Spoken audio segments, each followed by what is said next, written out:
Lesson 2, Systems of Linear Inequalities.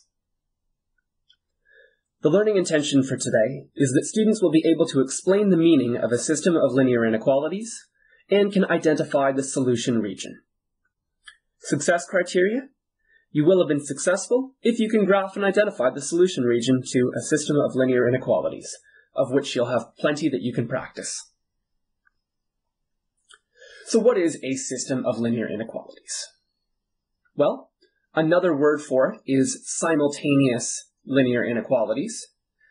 And we've seen this vocabulary before, a system of something or simultaneous something, and that was in chapter 14, looking at a system of equations or simultaneous equations. It's the same idea here, whereas simultaneous equations was more than one equation. Here, a system of linear inequalities or simultaneous linear inequalities just means more than one. So it could be 2 or 3 or 4 or 7,000. Anything where we've got multiple linear inequalities, we call a system. And then the solution region. So we looked at the solution or the required region for lesson 1, the solution region for each individual linear inequality. There is a solution region for a system of linear inequalities as well. That solution region is any region that satisfies all of them, and that's what's important here. So it has to be in the solution region for each and every one of these multiple linear inequalities.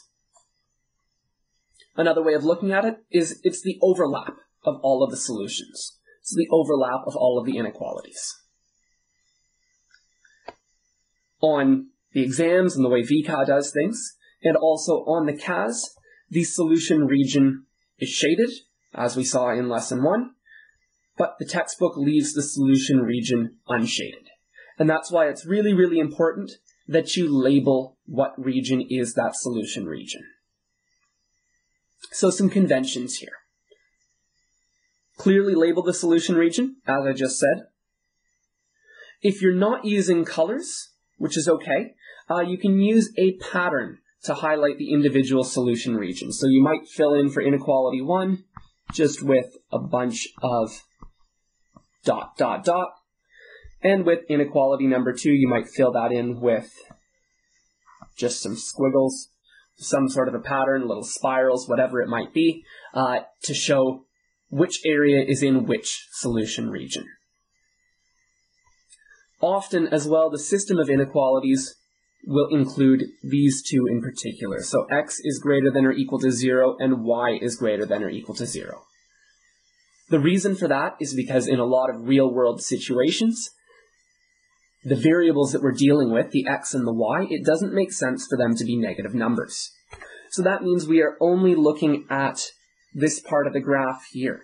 So from 0 going positive in both directions. And we call that quadrant 1. So there's a worked example here. This is the only worked example. I'll show you how to do a system of linear equations by hand and on the CAS. And we're basically it. So we'll finish up and wrap up once we've done this.